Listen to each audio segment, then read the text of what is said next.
আজ স্বামী বিবেকানন্দের 163তম জন্মদিবস। এই জন্মদিবসে আমরা স্বামী বিবেকানন্দের কিছু কাজ চর্চার মধ্যে থাকব, চর্চা করব ওনাকে নিয়ে। আমাদের সঙ্গে আছেন তুষচন্দ্র ভূঁইয়া মহাশয়, বিশিষ্ট শিক্ষক। এখন আপনার কাছে আমার প্রথম প্রশ্ন করার আগে আমি কয়েকটা কথা বলে নিই। যেমন আমাদের একটা কথা আছে যে জীবে প্রেম করে যেইজন সেইজন সেবিছে ঈশ্বর। জীবের প্রতি ভালোবাসাই ঈশ্বরের সেবা। আবার তিনি বলছেন উঠো, জাগো এবং লক্ষ্য অর্জন না হওয়া পর্যন্ত থেমো না। নিজের লক্ষ্যে অটল থেকে এগিয়ে যাওয়ার শিক্ষা এখান থেকে আমরা পাই। তুমি যদি নিজের উপরে বিশ্বাস রাখো অবশ্যই, তবে তুমি সবকিছুই করতে পারবে। ভয়কে জয় করাই জীবনের প্রকৃত উদ্দেশ্য। নিজেকে দুর্বল ভাবা মহাপাপ। ধর্ম শুধু তত্ত্ব নয়, এটি বাস্তব জীবনের প্রয়োগ করতে হবে। প্রত্যেক আত্মাই স্বতন্ত্র এবং সে নিজেই নিজের ভবিষ্যৎ গড়ে। এখন প্রশ্ন হচ্ছে যে আজকের দিনে বিবেকানন্দের এই সমস্ত কথা কতটা প্রাসঙ্গিক? আসলে প্রাসঙ্গিকতা বিচার করতে গেলে প্রথমে আগে অতীতটাকে জানতে হবে, তবে আজকের বিষয়টাকে বোঝা যাবে। বিবেকানন্দ এমন একটা সময়ে আবির্ভূত হয়েছিলেন যে সময়টায় সত্যি সত্যি মানুষের মধ্যে যে আত্মবিশ্বাস, উদ্যোগ, এই জায়গাগুলো কোথাও একটা ঘাটতি ছিল। যে উপনিবেশবাদের বিরুদ্ধে লড়াই করা, ইংরেজ শাসনের বিরুদ্ধে রুখে দাঁড়ানো, এই ব্যাপারগুলো ঠিক সেভাবে সাহস করে এগিয়ে যাওয়ার মতো জায়গাটা তৈরি হচ্ছিল না। বিবেকানন্দের এই কথাগুলো, এই বাণীগুলো সেই সময়ের যুব সম্প্রদায়কে কিন্তু উদ্বুদ্ধ করেছিল। পাশাপাশি আরো অনেকেই ছিলেন যাদের, যেমন বঙ্কিমচন্দ্রের আনন্দমঠ উপন্যাস যখন লিখছেন তখন বিবেকানন্দ সেই অর্থে বিবেকানন্দ হিসেবে পরিচিতি পাননি। এরকম অনেকের অবদান আছে, কিন্তু বিবেকানন্দ আসার পর সেই ব্যাপারটা পুরো মাত্রায় দানা বেঁধে উঠেছিল। তার যে বক্তব্যগুলো, আমাদের শক্তিশালী মানুষ দরকার যারা নিজেদের প্রতি বিশ্বাস রাখে, এই যে আশার বাণী, ভারত জাগবে এবং বিশ্বের দরবারে তার স্থান পুনরুদ্ধার করবে, একটা জাতি তখনই উন্নত হয় যখন তার মানুষ নিজের প্রতি আস্থা রাখে, এই যে কথাগুলো, এগুলো কিন্তু সেই সময়ের যুব সম্প্রদায়কে উদ্বুদ্ধ করেছে। পাশাপাশি যে বর্তমান ভারতের বক্তব্য, ভারতবর্ষ সম্পর্কে যে ভাবনা চিন্তা, ভুলিও না ভারতবাসী, এই সবাই জানে, তার পুনরাবৃত্তি করছি না। বা শূদ্রদের যে উত্থান ঘটবে, এই আশার বাণী, জাতপাতের বিরুদ্ধে বক্তব্য রাখা, অতীতের বিষয় নিয়ে আর চলবে না। আচ্ছা, অতীতের পূর্বপুরুষ কবে 10খানা গ্রন্থ লিখেছে তাই নিয়ে তোমরা দাম্ভিকতা দেখাচ্ছ, এই ধরনের যে বক্তব্য, অর্থাৎ নতুন ভাবে ভাবতে হবে। আচ্ছা, এই এগিয়ে চলাগুলো কিন্তু সেই সময়ের যারা চরমপন্থী আন্দোলনে বিশ্বাস করেন বা দেশের বিভিন্ন কাজে অংশগ্রহণ করতে চেয়েছিলেন, তারা কিন্তু উদ্বুদ্ধ হয়েছিলেন। আচ্ছা, এটাকে মোটেই অস্বীকার করা যাবে না। আর আজকের দিনেও এর প্রাসঙ্গিকতা আরো বেশি করে রয়েছে। গোটা বিশ্ব জুড়ে যখন একটা প্রতিযোগিতা তৈরি হচ্ছে, কারা এগোবে জাতিগত দিক থেকে, মানে অর্থনৈতিক দিক থেকে, যুব সম্প্রদায়কে এটা নিয়ে ভাবতে হবে যে ভারতবর্ষ কিভাবে আবার নিজের স্থান পুনরুদ্ধার করবে। কাজে আজকের দিনে দাঁড়িয়ে তার প্রাসঙ্গিকতাকে, তার এই বক্তব্যগুলোর প্রাসঙ্গিকতাকে, অন্যগুলোর প্রাসঙ্গিকতা কতটা আছে নেই সে বিচারে আমি যাচ্ছি না, এই বক্তব্যগুলোকে কিন্তু ফেলে দেওয়া যাবে না, রাখতেই হবে সঙ্গে, যাতে মানুষকে, যা কিনা মানুষকে উদ্বুদ্ধ করবে, করে, এখনো করে।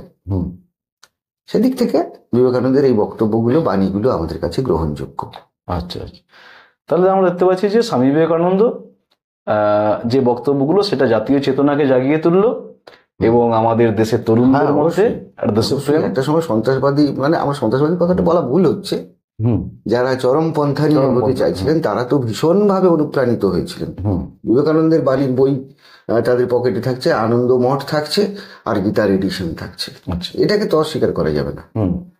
হ্যাঁ, এটাও যেমন ঠিক যে অনেক আমাদের যারা বিপ্লবী ছিলেন তারা তো মোটামুটি অবশ্যই অবশ্যই হয়েছিলেন, কিন্তু আবার এমনও তো আছে, যেমন ভগৎ সিং এর কথা যদি আমি বলি, তো এই সময় তো ভগৎ সিংও ছিলেন, কিন্তু ওনাকে তো আমি মনে হয় এইভাবে দেখিনি যে উনি বিবেকানন্দের। হ্যাঁ, এটা ঠিক। এখন কে কোন দিক থেকে অনুপ্রাণিত হবে সেটা তার ব্যাপার। এই বঙ্গদেশে মোটামুটি বিবেকানন্দ কিন্তু বিপ্লবীদেরকে বেশিরভাগ গোটা ভারতবর্ষে একটা পেরেছেন।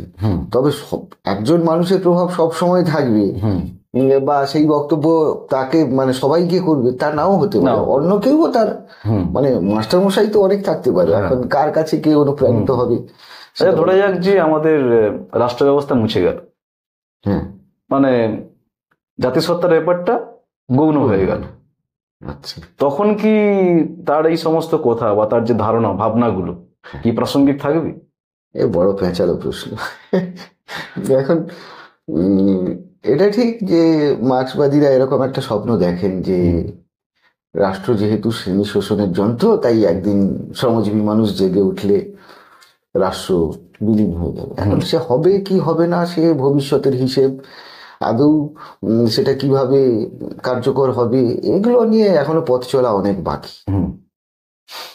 যদি হয়েও যায় ধরা যাক, তাহলেও কি আমরা বিবেকানন্দকে বাদ দিতে পারবো? আচ্ছা, তার বেশ কিছু কথা আমাদের জীবনে চলে যাবে, চলবে। মানে সেটা যদি সাম্যবাদী সমাজ ব্যবস্থাও তৈরি হয়, সেখানে তো সবার প্রথমে একজন সাম্যবাদীকে বলতেই হবে জীবে প্রেম করে যেজন। ঈশ্বর কথাটা না ভেবে অন্য কিছু ভাবতে পারে, কিন্তু জীবে প্রেমের কথাটা তো তাকে ভাবতে হবে, মনুষ্য প্রেম তো ভাবতেই হবে তাকে। উঠো জাগো এবং লক্ষ্য অর্জন না হওয়া পর্যন্ত থেমো না। এটা তো যে কোনো রাজনৈতিক দল বা তার যে আদর্শ থাকুক, তাকে তো এই বাণীটা নিতে হবে। সে আমার আপনার বিপক্ষে যেতেই পারে, কিন্তু তাকেও তো সেটা ইতিবাচক কি নেতিবাচক সে সময় বিচার করবে। কিন্তু সে যে আদর্শে বিশ্বাস করে তাকে তো এটা অবশ্যই উৎসাহিত করবে। ভয়কে জয় করা জীবনের প্রকৃত উদ্দেশ্য, এটা তো সবার ক্ষেত্রেই খাটবে, সে রাষ্ট্র থাকুক না থাকুক। তখন এই কথাগুলো আরো অনেক বেশি করে এখনো আছে, সেটা নিয়ে কথা না, এগুলো তো থাকবে, এগুলো মেনে নিতে হবে। নিজের উপর বিশ্বাস রাখো, কারণ নিজের শক্তি ও মেধাই তোমাকে এগিয়ে নিয়ে যাবে। এটা তো প্রতিটা ছাত্রদের অবশ্যই বিশ্বাস করা উচিত, যে কোনো মানুষের বিশ্বাস করা উচিত। স্বাবলম্বিতা মানে নিজের পায়েই দাঁড়ানো এবং নিজের জীবনের সকল দায়িত্ব নিজে গ্রহণ করা। এই জায়গাগুলোকে মানে অস্বীকার করা যাবে না। কিন্তু নিজের দায়িত্ব নিজে বুঝে নেবো। যেমন ধরুন উনি বলছেন যে জীবে প্রেম করে যেইজন সেইজন সেবিছে ঈশ্বর। তাহলে আমি যদি জীবে প্রেমই করবো, মানে ধরুন যেটা আমাদের রামকৃষ্ণ মিশন এখনো করে, যে মানুষ সমস্যায় পড়েছে মানুষের পাশে দাঁড়াও। হ্যাঁ, নিশ্চয়ই। তাহলে ধরুন আবার ঠিক উল্টো দিকে আমি যদি দেখি যে গান্ধীজি, উনি কিন্তু বলছেন যে তোমরা ওই হস্তচালিত যে তাঁত, তোমরা নিজেরা কাপড় চোপড় তৈরি করো, মানে স্বনির্ভরতা। কিন্তু উনি বলছেন যে মানুষ কাঁদছে তার পাশে দাঁড়াও। কিন্তু যে মানুষটা কাঁদছে, যে মানুষটা প্রতি দয়া না দেখিয়ে আমি তাকে অধিকারের জন্য উদ্বুদ্ধ করব, সেই ধারণা কি আমরা এখান থেকে পাচ্ছি? আমার তো মনে হচ্ছে না। না, সেটা পাওয়া যাচ্ছে না। কিন্তু বুঝতে হবে যে ওনার পরিস্থিতিটা কি। আমার যেটা মনে হয় যে অন্য কেউ অন্য কিছু বলতে পারেন। ধরা যাক কেউ অসুস্থ হয়েছে, আমি তাকে আগে ডাক্তারখানায় নিয়ে যাব না তাকে বলবো রোজ শরীর চর্চা করবো? আচ্ছা আচ্ছা, এটা তো বলতে হবে যে আগে সুস্থ হয়ে তারপর না হয় শরীর চর্চা বা তার জীবন বিধি কেমন হবে সেটা বলাই ভালো মনে হয়। আচ্ছা, এভাবে দেখাই ভালো। আচ্ছা আচ্ছা। তাহলে এরপরে যেটা প্রশ্ন আমার আসবে আপনার কাছে, সেটা হচ্ছে যে রেনেসাস না রেজারেকশন? এটা একটা দারুণ প্রশ্ন। বিবেকানন্দকে আপনি কোন দিকে রাখবেন? এটা একটা দারুণ প্রশ্ন। এই ব্যাপারে আমার মানে অন্নদাশঙ্কর রায়ের বাংলা রেনেসাস যে বইটা রয়েছে, এই বইটা আমাকে অনেকখানি ভাবতে সাহায্য করেছে। আচ্ছা, উনি যেটা দেখাচ্ছেন যে বাংলায় চেতনার উত্থান দুরকম ভাবে ঘটছে। আচ্ছা, একটা দিকে থাকছিল রেনেসাস, যেটা নবজাগরণ, আচ্ছা, অর্থাৎ নতুন দৃষ্টিতে বিষয়টাকে দেখা, আচ্ছা, বা নতুন ভাবে ভাবা। পুরনো যা কিছু আছে তাকে বিচার করে এগিয়ে চলা। আচ্ছা, ভালো লাগুক খারাপ লাগুক, রামমোহন, ডিরোজিও, বিদ্যাসাগর এরা কিন্তু এই রাস্তাতে হাঁটছিলেন। যে পুরনো যা কিছু আছে সেগুলোকে ভাবা। মাইকেল মধুসূদন দত্তকেও বলতে পারি, হুম পুরনো কেউ আবার নতুন আধুনিকতার আলোকে দেখা, এই যে নতুন যুগ আসছে হুম তাকে কিভাবে দেখবো, তাকে কিভাবে গ্রহণ করব, হুম এভাবে একটা চেতনার মান তৈরি হচ্ছিল, হুম চেতনার উন্নয়ন একটা তৈরি হচ্ছিল। হুম অন্যদিকে হুম আমাদের বিবেকানন্দ, বঙ্কিমচন্দ্র এরকম কিছু মানুষ ছিলেন যারা কিন্তু উম, অতীতের গৌরবকে অস্বীকার করতে চান। হুম অতীতে অনেক খারাপ থাকতে পারে, হুম সেটা সব জাতিতেই আছে, আচ্ছা এটা তো অস্বীকার করা যায় না, কিন্তু সেইটা ভেবেই হুম মনমরা হয়ে থাকা, হুম আমাদের দ্বারা কিছু হবে না, হুম এইটা ভাবার জায়গাকে তারা প্রশ্রয় দিতে চান। আচ্ছা সেখানে জোরালো কণ্ঠেই বলা এবং অতীতকে খুঁজে বের করে যে গৌরবময় দিকগুলো হুম সেগুলো তুলে ধরা হুম এবং চারিত্রিক দিক থেকে সবল করে তোলা, হুম সে কাজটা বিবেকানন্দ করেছিলেন। হুম এখন সেটা ভুল ঠিক বা সবকিছুকে একেবারে ভালো ভালো করে তিনি যে অনেক আপত্তিকর বিষয়কেও স্বীকৃতি দিয়েছেন, এই বিতর্ক পরে হতে পারে, হুম কিন্তু সময়ের দাবিটা ছিল হুম কিছু মানুষকে হুম আত্মশক্তিতে মানে আত্মবিশ্বাসী করে তোলা। হুম সেই কাজটা সুচারুরূপে করেছেন, এতে কোনো সন্দেহই নেই।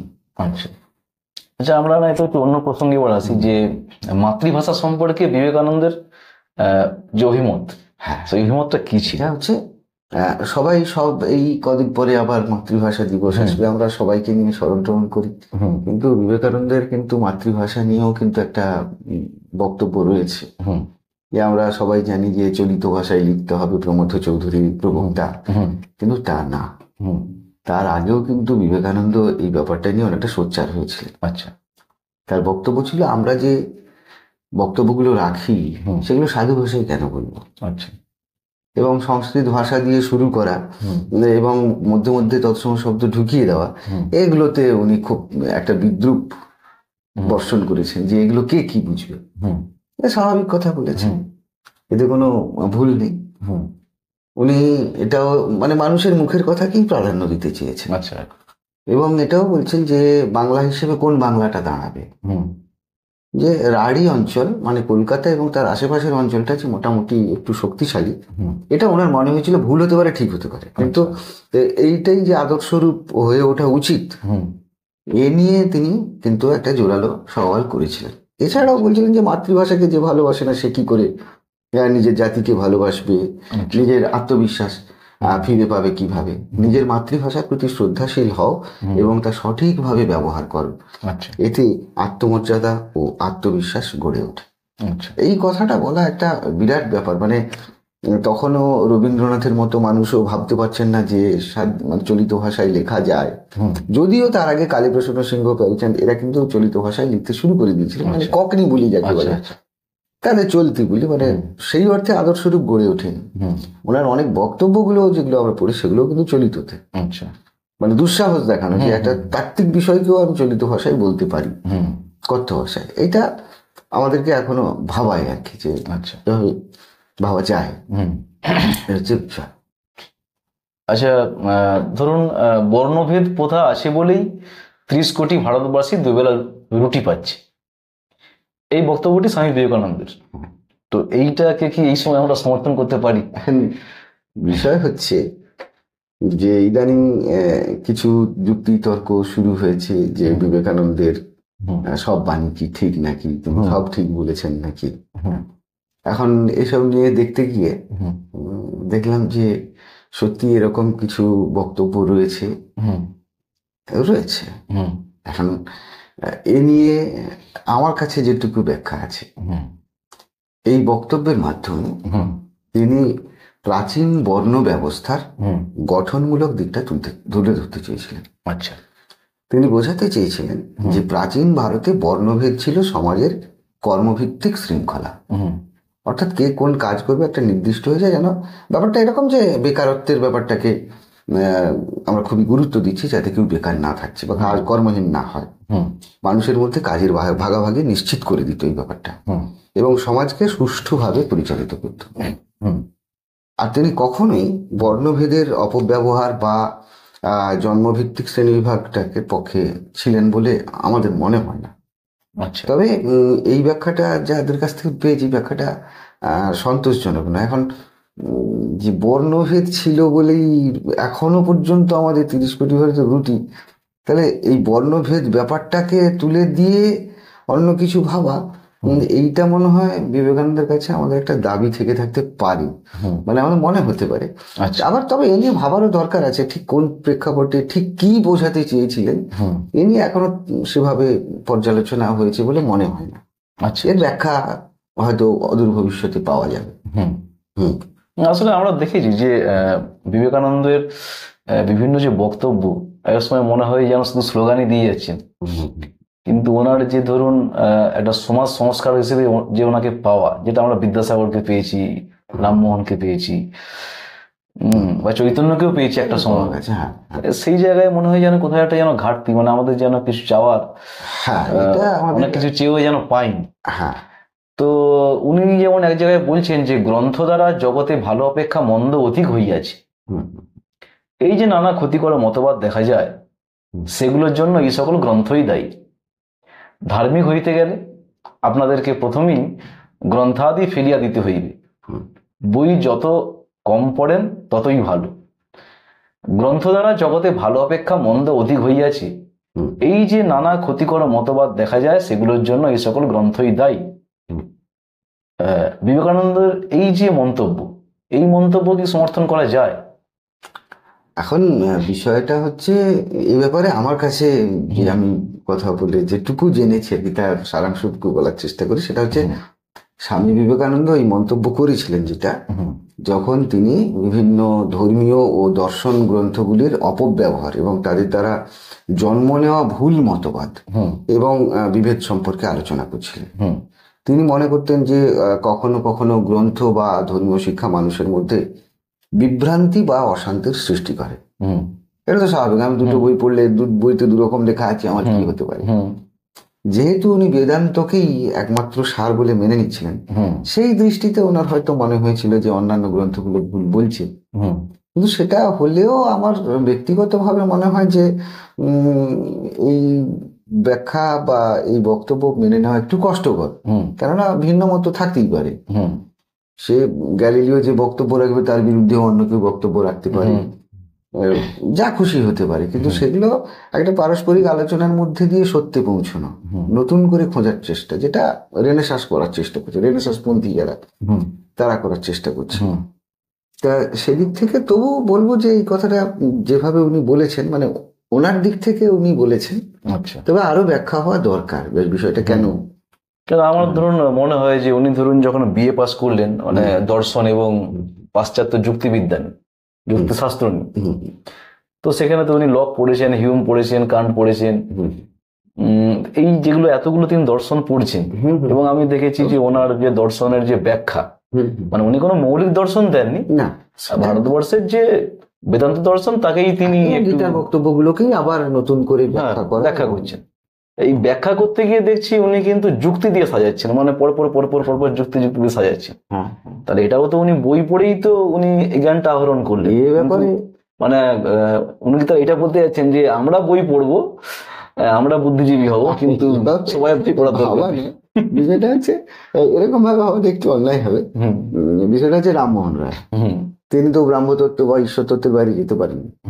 তবু আমরা রামমোহন রায়কে স্মরণ করি একটাই কারণ, যারা যুক্তিবাদী তারাও মানেন একটাই কারণ, যে ঈশ্বরকেও প্রমাণ করতে হচ্ছে মানে যুক্তি দিয়ে।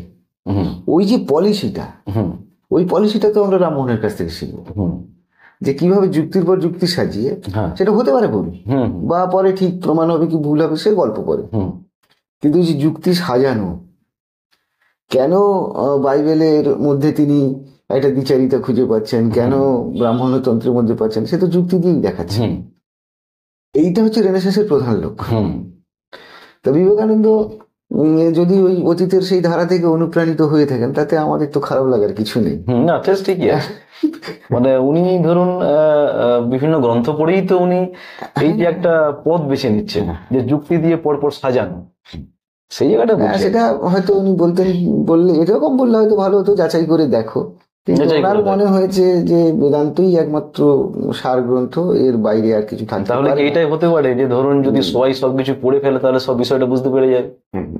মানে না, বেদান্তের তার কোনো মধ্যে- মানে নেই। আমার আজকে এই যে বলছি আমরা যে অন্য বই পড়ে ফেললে, অন্য বই পড়ে আজকে আমার যেটা মনে হচ্ছে পরের দিন সেটা নাও মনে হ্যাঁ, হতে সে তো পারে, অবশ্যই, অথবা কোনো কিছু- তার সম্পর্কে আমি প্রশ্ন তুলতে পারি। সে তো অবশ্যই, কোনো কিছুই তো স্থির নয়। স্থির নয়, আজকে যেটা মনে হচ্ছে সেটা কালকে নাও মনে নাও হতে হতে পারে। ওই একই বক্তব্য আমার কাছে অন্যরকম ভাবে ধরা হ্যাঁ দেবে। হ্যাঁ হ্যাঁ, সেটা ঠিক।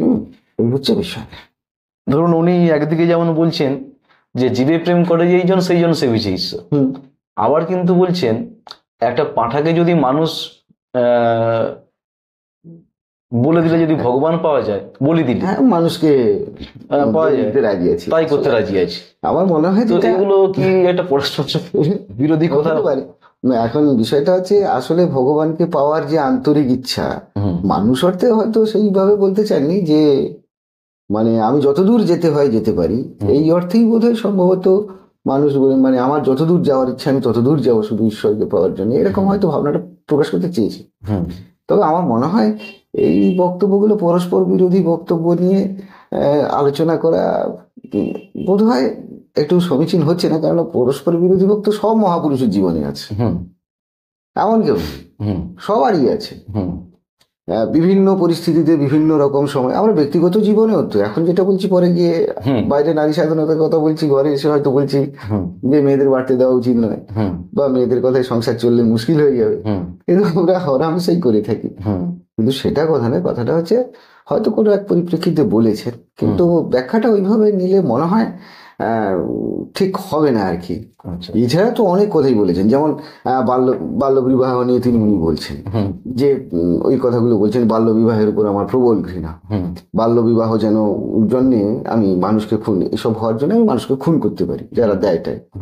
এদেশে স্ত্রীদের মানে স্ত্রীদের মতো স্ত্রী কোথাও, মানে আবার সেই তো মানে মানে নারী স্বাধীনতা কোন জায়গায় যাওয়া উচিত সেটা নিয়ে যখন বলছেন যে আমেরিকায় যাচ্ছেন, মহিলাদের দেখছেন, তিনিও তো বলছেন যে এখানকার মহিলারা স্বাধীন, মুক্ত, এরা পবিত্র। আর আমাদের দেশে দেখো সব 11 বছর বয়সে বিয়ে দিয়ে দিচ্ছে, আমরা কি মানুষ?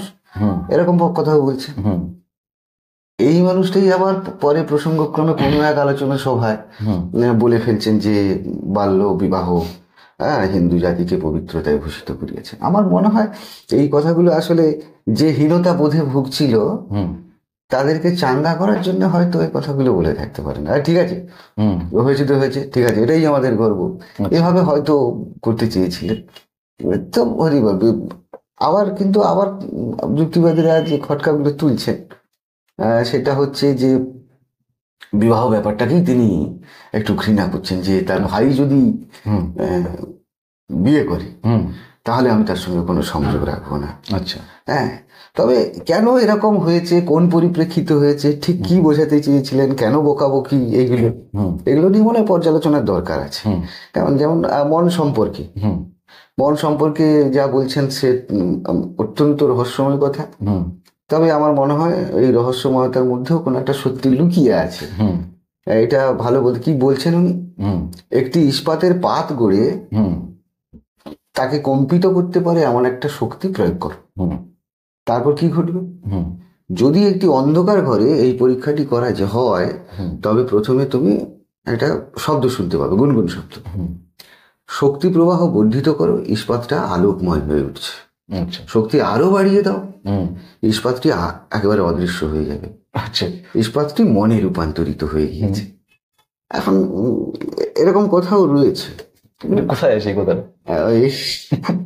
এখন হচ্ছে মানে বিবেকানন্দ রচনা সমগ্র অখণ্ড বাংলা সংস্করণ, প্রকাশক নবপত্র, পৃষ্ঠা 264।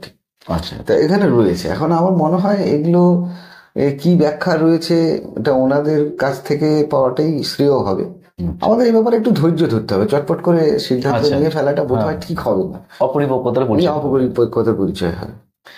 আচ্ছা, মানে যেটা বোঝা যাচ্ছে যে আমি হয়তো যদি আমরা এইভাবেও ধরি একটা পজিটিভ সেন্সে, যে উনি কিন্তু ধরুন আমেরিকায় যাচ্ছে, আপনি যে বললেন যে গিয়ে দেখছে যে ওখানে নারী স্বাধীনতা আছে, আবার এখানে দেখছে যে যদিও উনি কিন্তু বলেছেন যে আমাদের যে বেদের বা বেদান্তের যে নারীদের যে স্থান একটা চরম স্থানে আছে, সাম্য আছে, কিন্তু আমরা সেই সময় দেখতে পাই সতীদাহ প্রথা চলছে, ঘরের বহুকে মোটামুটি পিটিয়ে চুপ করিয়ে দিচ্ছে।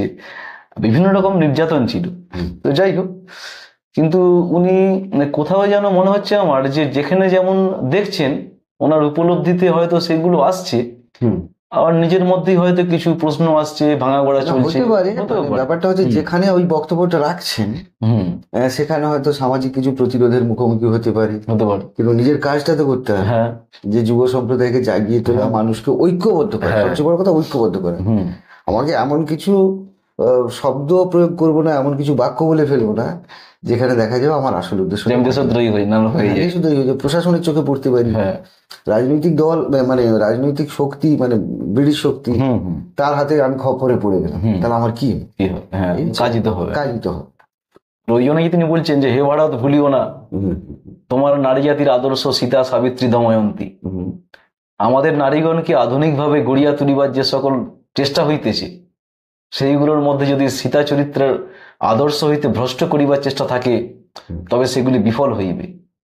ভারতীয় নারীগণকে সীতার পদাঙ্ক অনুসরণ করিয়া নিজেদের উন্নতির বিধানের চেষ্টা করিতে হইবে, ইহাই একমাত্র উন্নতির পথ। এদেশে সেই বুড়ো শিব ডঙ্গরু বাজাবেন আর মা কালী পাঁঠা খাবেন আর কৃষ্ণ বাঁশি বাজাবেন। এদেশে চিরকাল যদি পছন্দ না হয় সরে পড়ো না কেন।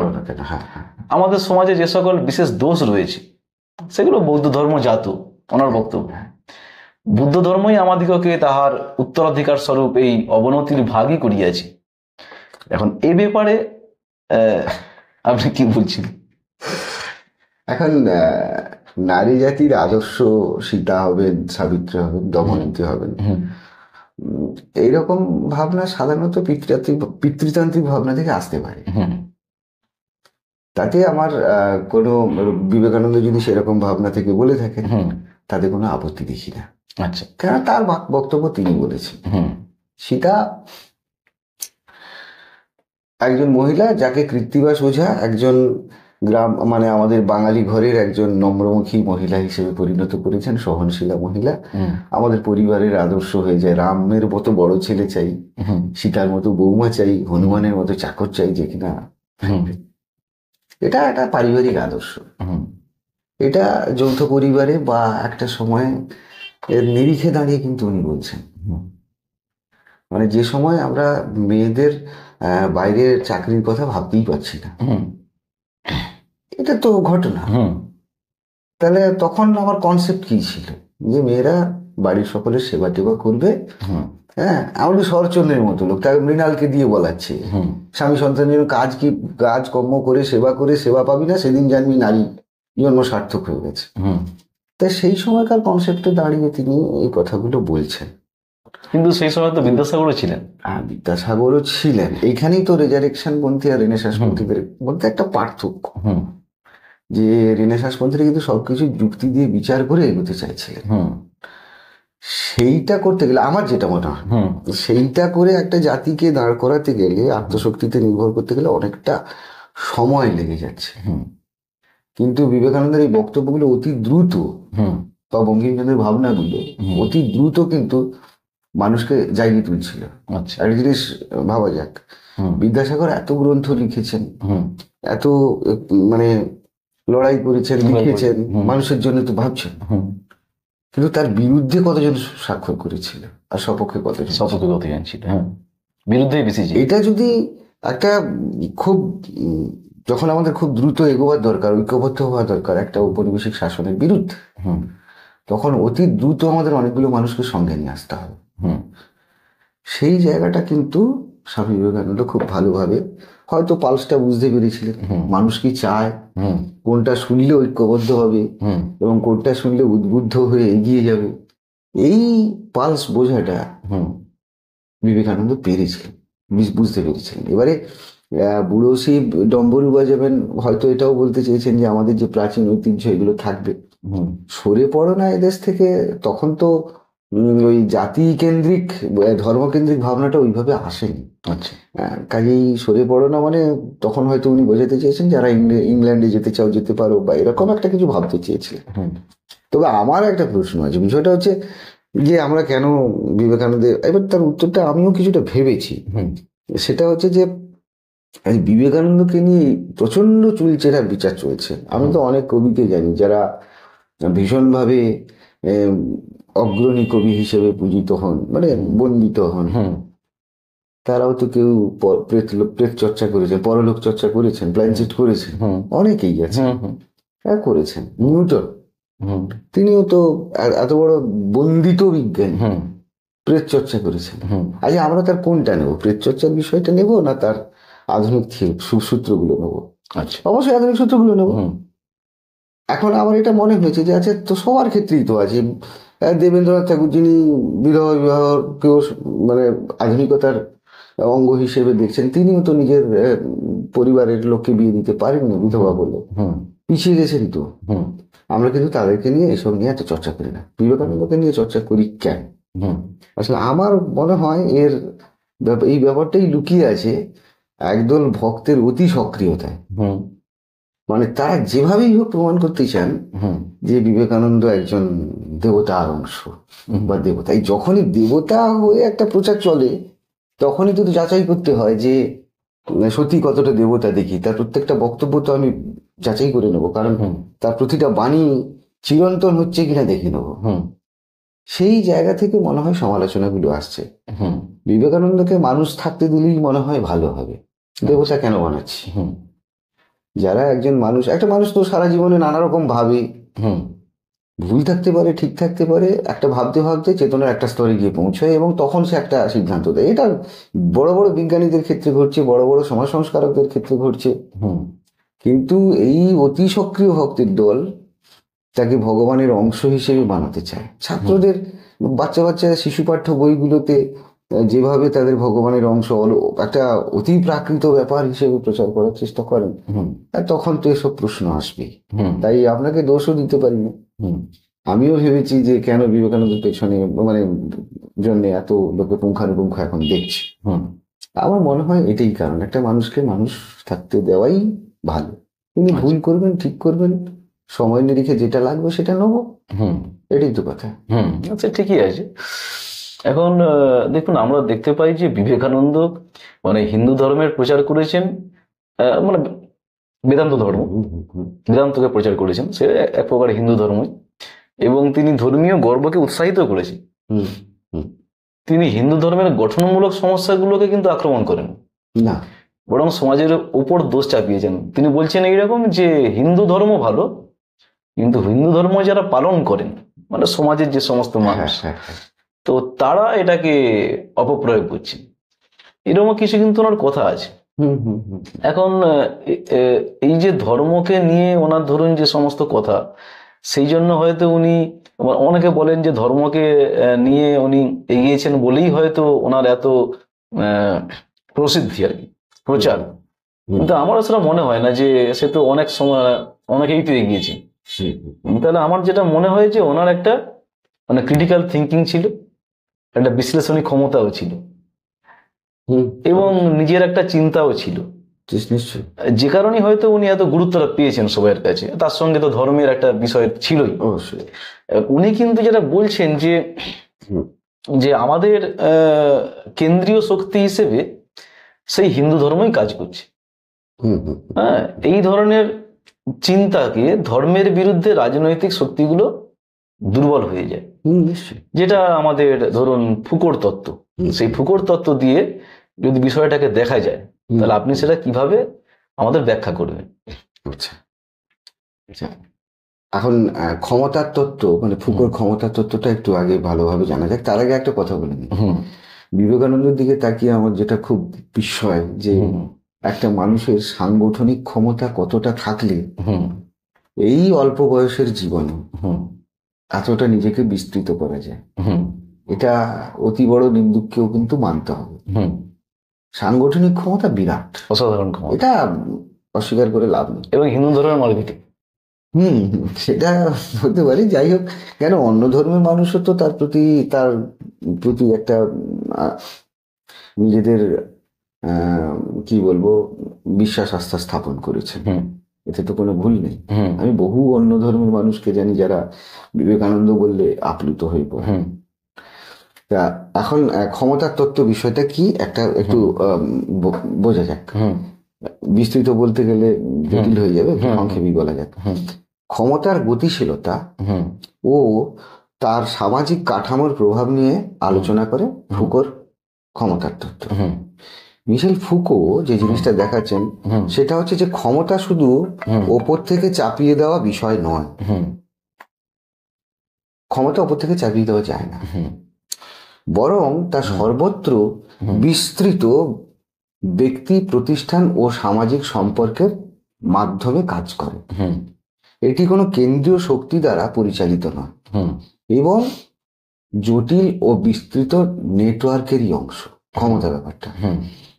ফুকোর ক্ষমতার ধারণার যে মূল উপাদান যেটা হচ্ছে, তিনি বলছেন যে ক্ষমতা সর্বত্র ছড়িয়ে আছে। ক্ষমতাকে দখল করবার যে উপাদান সব জায়গায় ছড়িয়ে আছে। ক্ষমতা কোনো একক কেন্দ্রীয় সত্তা থেকে আসে না, এটি ব্যক্তি ও সমাজের বিভিন্ন স্তরে ছড়িয়ে থাকে। জ্ঞান ও ক্ষমতার একটা সম্পর্ক আছে। ক্ষমতা জ্ঞান তৈরি করে, আবার জ্ঞান ক্ষমতাকে মজবুত করে। জ্ঞানই ক্ষমতা, অর্থাৎ যে অনেক বেশি নলেজকে নিতে পারবে তার হাতে কিন্তু ক্ষমতা রয়েছে। একে সরলীকৃত করা যায় ভাবে ব্যাখ্যা করে প্রতিরোধ ও বিকল্প ক্ষমতা।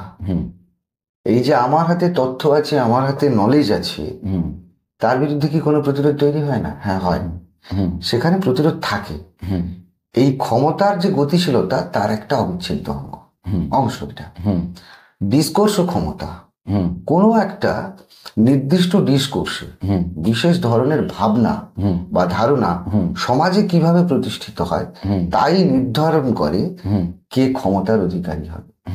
অর্থাৎ কোথায় সংগঠিত শক্তিটা বেশি রয়েছে, আচ্ছা সেইটাই কিন্তু একটা ক্ষমতা দখলের কিন্তু একটা নির্ণায়ক হয়ে যায়।